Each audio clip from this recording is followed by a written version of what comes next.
'Tis the season to be happy and forget all the worries. For He gave His only begotten Son as the precious gift for us to have eternal life. Happy holidays, everyone! Mula dito sa Let's Pray Pilipinas, live in Metro Manila.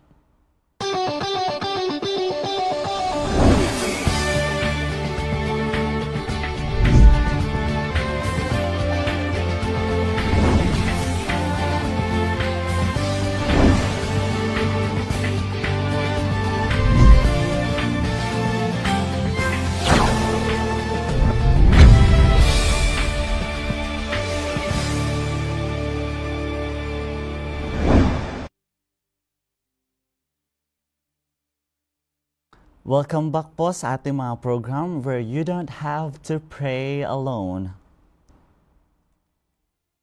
Ngayon po ay napapanood po tayo sa ating channel, Channel 45 local channel, sa ating GSAT, Channel 37, at also sa FB Live po sa ating Facebook, www.facebook.com, Let's Pray Pilipinas, or just search Let's Pray Pilipinas in our search box in Facebook. It's another beautiful and hopeful Friday, mga kaibigan, kapaglaom at mga kapatid. And let's all give thanks and praise to the Lord dahil nga ngayong araw ay pinagdiriwang ng buong mundo ang Kapaskuhan. At ang mga panahon ito ang pagkakataon din upang magtipon-tipon ang bawat isa, bawat pamilya dahil nga walang pasok. At ngayon din ang pagkakataon upang ibahagi ang pag-ibig ng Diyos sa ating kapwa.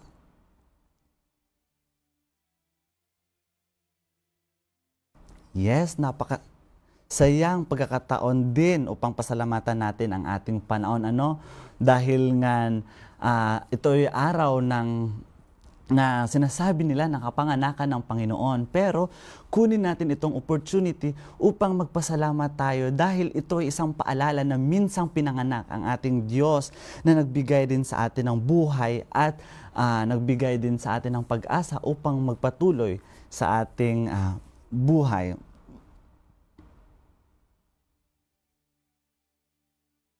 Ngayon pong umagang ito ay babasahin po natin ang ating mga praise report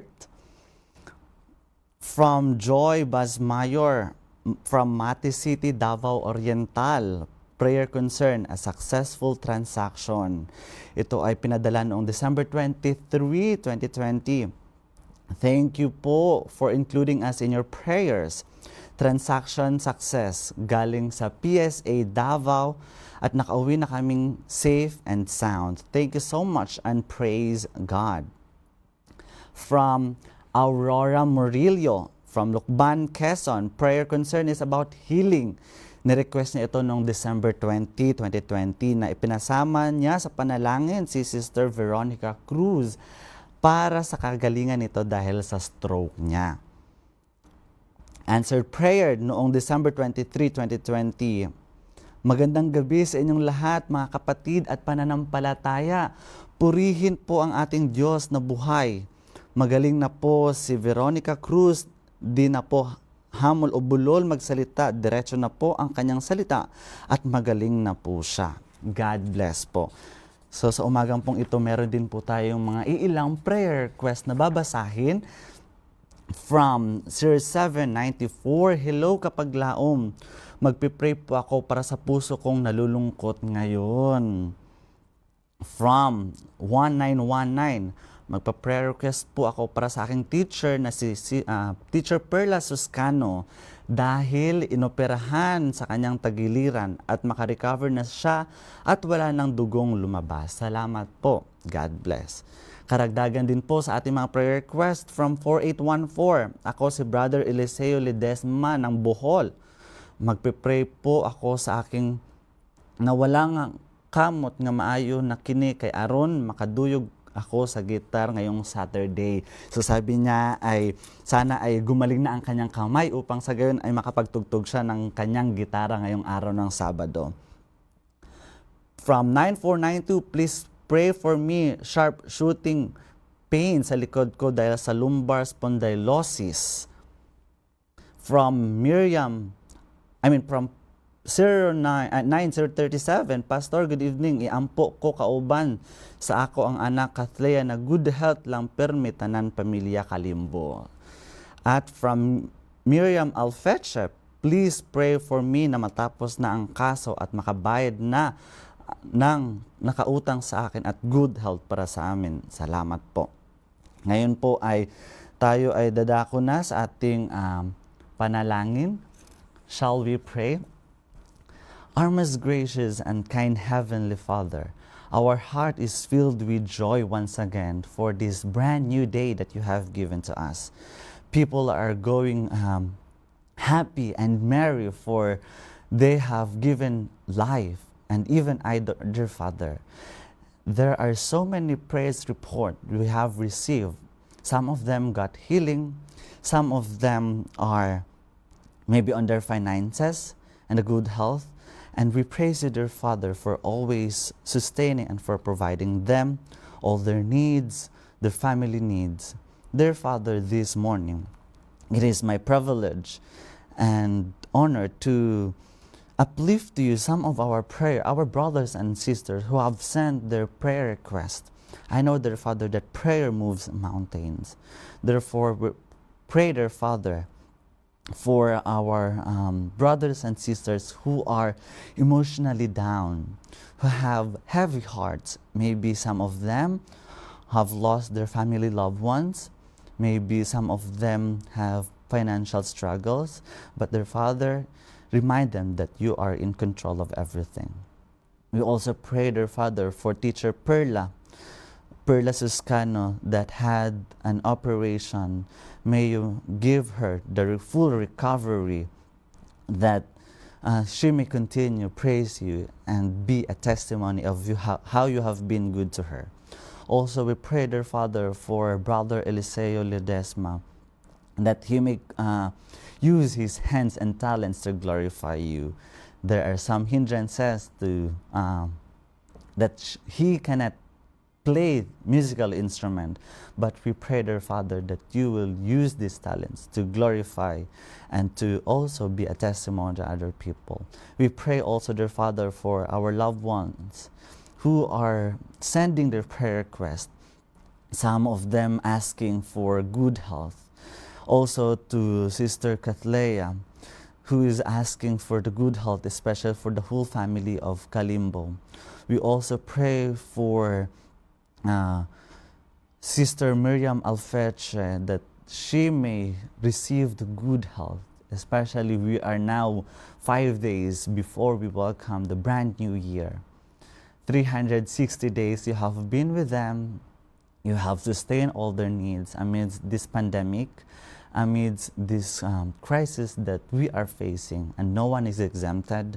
But we have a Savior.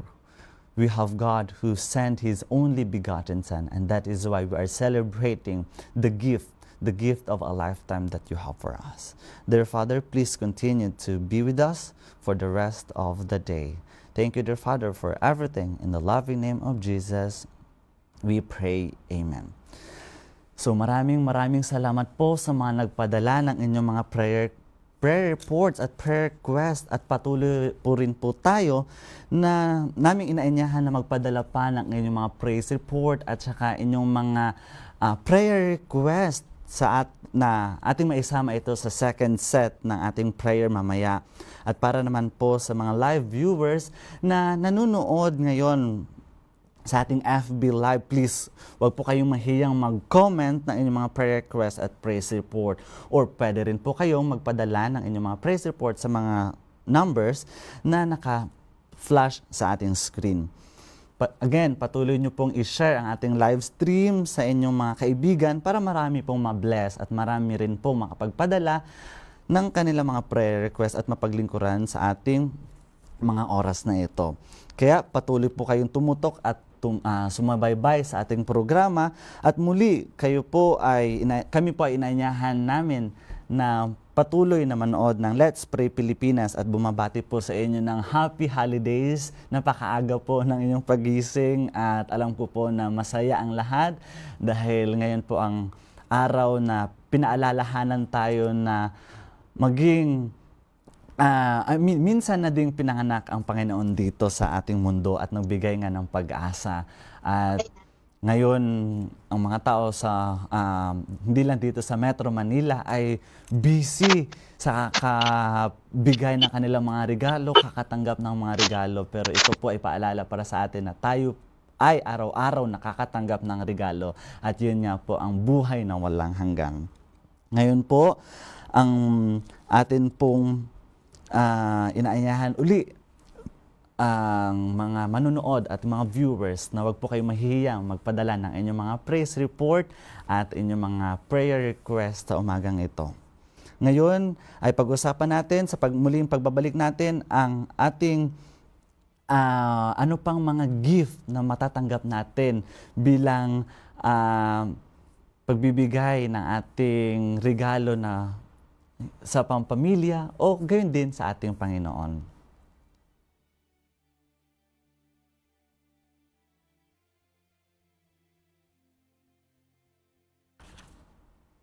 COVID-19 is a highly infectious respiratory disease caused by a new coronavirus. But how can we protect ourselves and our community from getting and spreading COVID-19? Well, here are the common signs of infection, and it includes respiratory symptoms like fever, coughing, shortness of breath, and breathing difficulties. In more severe cases, infection can cause pneumonia, severe acute respiratory syndromes, kidney failure, and even death. The standard recommendations to prevent infection spread includes regular hand washing, covering your mouth and nose when coughing or sneezing, wearing face masks, eating healthy food, and drinking plenty of water. Now remember, prevention is always better than cure. Difference it says in Isaiah chapter 41 and verse 10, "So do not fear, for I am with you, and do not be dismayed, for I am your God. I will strengthen you and help you. I will uphold you with my righteous right hand."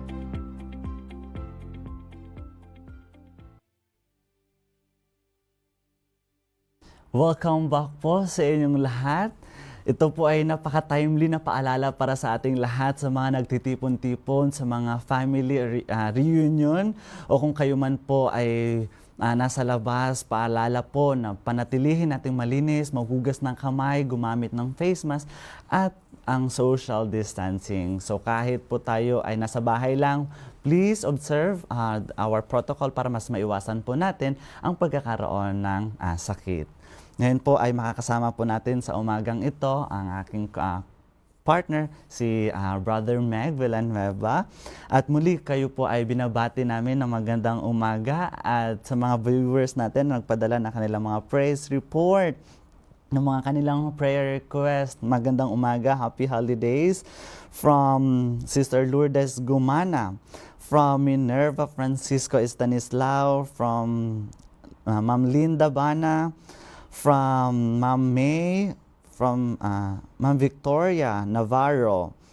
Good morning po at happy holidays. From Emily Villanueva, from Ma'am Shirley Cabangal, happy preparation day. From Ma'am May at po sa aking mga kapamilya at good morning, aking kasama ngayong umaga, Meg. Ayan, good morning, Brother McNeil, dyan, sa studio. So, ayun, ngayon nasa bahay. Ako. Ayan, so I would like to greet everyone sa magandang araw. May you enjoy. Kung nasan man po kayo na yung holiday season ngayon, lahat tayo, meron po tayong kapahingahan. Mas maraming kapahingahan na bigay sa atin. And more time to spend with our family and friends and loved ones. So, ayun, marami tayong pwedeng magawa actually itong holiday season. So, hello Brother McNeil. So pag nag-usapan natin about sa gift, no? About gift. Tama ba, Brother McNeil?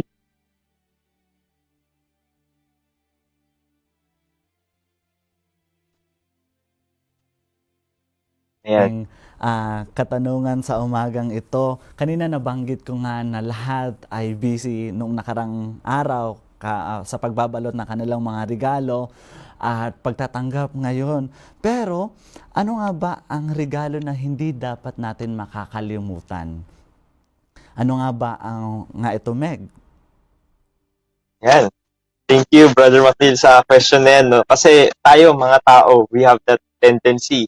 Pag sinabing regalo, pag sinabing mga presents or anything na natatanggap natin, lagi ang tendency ng mga natin usually we think of physical or let's say material things, mga bagay.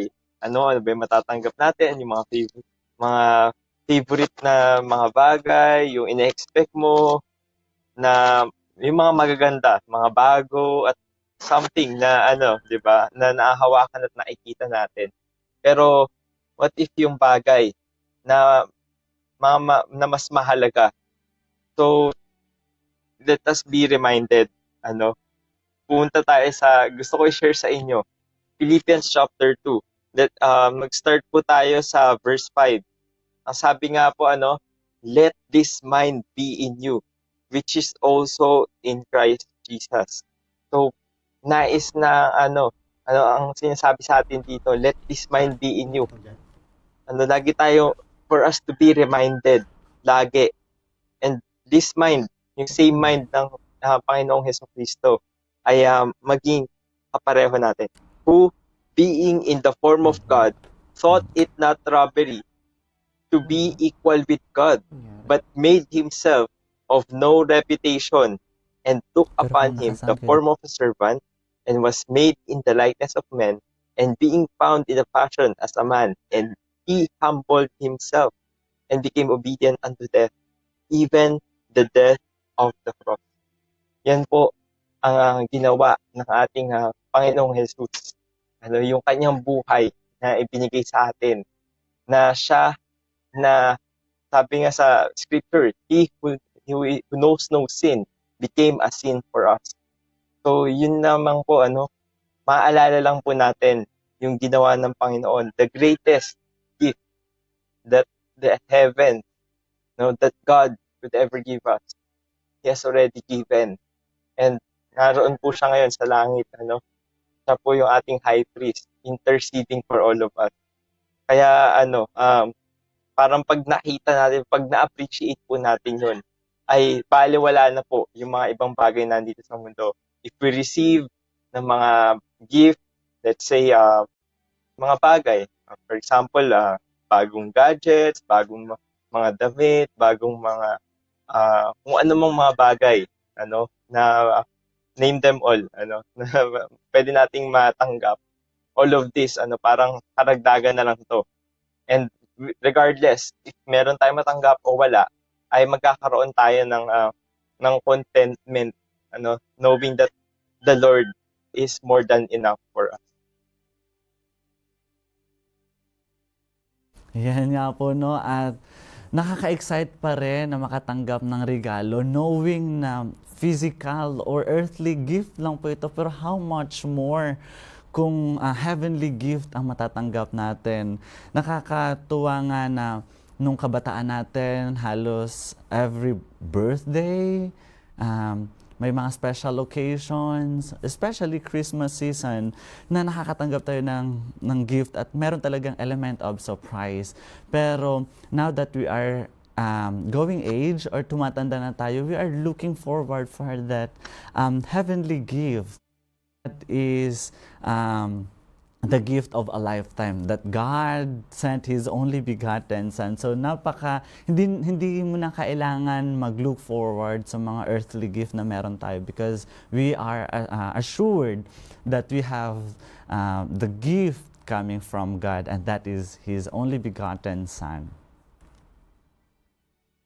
Yan. Thank you so much, Brother Maki. Tama, na we do not have to wait. Parang kasi when I was younger, I think lahat man tayo makaka-relate. Lagi we are always expecting something. Ano, na dapat may ma-receive tayong gift, ganyan. Or kung ano man, kahit birthday or kahit ano occasion, we always expect something. Pero when we get to know the Lord, na makikita natin na parang who are we to ask na ano pa bang hihilingin natin sa Panginoon when we can just have Him in our life. What we should be asking nga, sabi, is the Holy Spirit. Diba? Sabi nga, if you, being evil, know how to give good gifts to your children, how much more, your Heavenly Father will not give you the Holy Spirit when you ask. So, above anything else, that's what we should be only asking. And I believe so, when we receive the Holy Spirit, we would have enough to give also to others. Yung magiging pagbibigay natin, it's not of our own, but it is because of us experiencing the Lord, in our lives, and yun, nagiging na lang, reflection na lang yung buhay natin natin, nung ating relationship sa Panginoon. So, ayan, this is a time for us to remember our Savior, na alalahanin natin. Lagi, actually, every day is the time. Hindi lang po sa mga ganito occasion. And our promise of the day, once again, alam na Yes. alam to ng lahat from John 3:16, for God so loved the world that He gave His only begotten Son, that whoever believes in Him shall not perish but have an everlasting life. Now, tutungo po tayo sa second set ng ating mga prayer request. From Nelly, prayer request po para sa nararamdaman kong sakit sa aking likuran. Salamat po. From 7239, pakisama po sa panalangin si Maymel Pineda Mendoza. Naoperahan po siya sa gallbladder. Prayer for her fast recovery. From 2757, akin pong ipasama sa panalangin ng aking anak na si Fernando Gabor na manumbalik na ang tama niyang pag-iisip ng dahil sa aksidente ay nawala siya sa katinuan. Okay? So, meron pa po tayo natanggap ng mga prayer request mula po kay Brother Arjun. Sabi niya, mga kapaglaong, paisama po sa panalangin dahil nahihilo po ako kapag tumatayo at tumataas ang aking dugo at nilalagnat. And another from Jenic Espinosa, paisama po sa panalangin. May bukol daw po siya sa kanyang atay at sa bato. May bato raw po sa kanyang apdo. And we have another from Cecil David. Sabi niya po, please continue to pray to include me in your prayers dahil sinusumpong pa rin po ako ng epilepsy and nag-fever po. Brother Makil, baka meron pa tayong mga prayer request dyan sa ating live. Ang nababasa ko dito sa ating mga viewers ay puro good health at mga thanksgiving, prayer, good health, at yung travel ni John next week na sana ay mabigyan na siya ng travel pass kasi napakahirap daw kumuha at ang higpit ng kanilang protocol na sana ay makasama niya ang kanyang family bago magbagong taon. So, yun lang ang aking mga nababasa. Karamihan sa atin ay nagpapadala ng mga praise report at mga healing pa rin. Good health. So, tayo po ay manalangin. Shall we pray?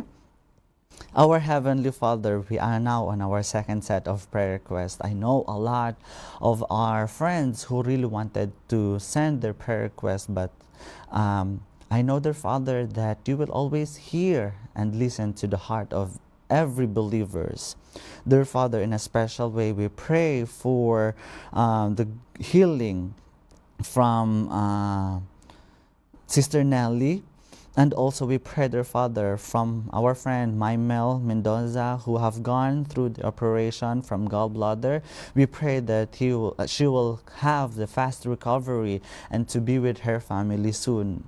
Also, we pray, dear Father, for the son of Fernando Gabor, that he may have mental health, good health in his mental, that he may continually to appreciate the good things that you have for him. And even though he have faced this accident or trauma, may he will always know his family, know you who dear Father.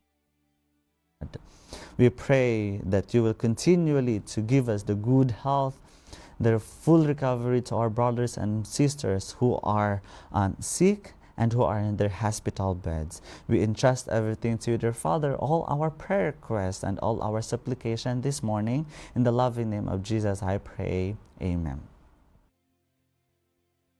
Dear Heavenly Father, as we continue, again, we lift up our praises and thanks unto you, for you are that God who hears and answers our prayers. You are God who will never forsake us or never leave us. So we just want to just rely on your promises, on your word. Dear Father, to continue, we would like to plead for our brothers and sisters who have also prayed. For Brother Arjun, who is not feeling well, and that he is experiencing some difficulties with with this everyday life, that he is not feeling well. And even to Jenny Espinosa, to Sister Jenny, that she is also having difficulties with her with her internal organs. We just plead for them, that may you please just strengthen them, and may they receive healing coming from you. And also to Sister Tassel, who is also having seizures and having epilepsy. Dear Father, you know their conditions, you know that what they're undergoing through. We just need that may they um, just rely on you and have their strength in you.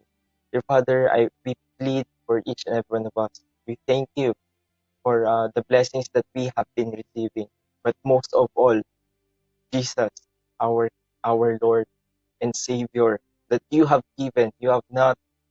Indeed, you are love. Indeed, it is because of your love that you have given us your Son, not sparing anything, but you have given us the greatest gift that we could ever have. Dear Father, may we always be reminded of it, that it is not really anything that could anything of this world that could satisfy, but it's only you, only Jesus, our Lord, who could really satisfy our longing. Dear Father, thank you so much for this time that you have given us, for the privilege even to talk to you and to plead and to lift up these prayers of our brothers and sisters. Thank you for hearing and answering all of our prayers. In Jesus' name we pray. Amen. Amen. The love of God will guide you, establish you, empower you, and fully delight you.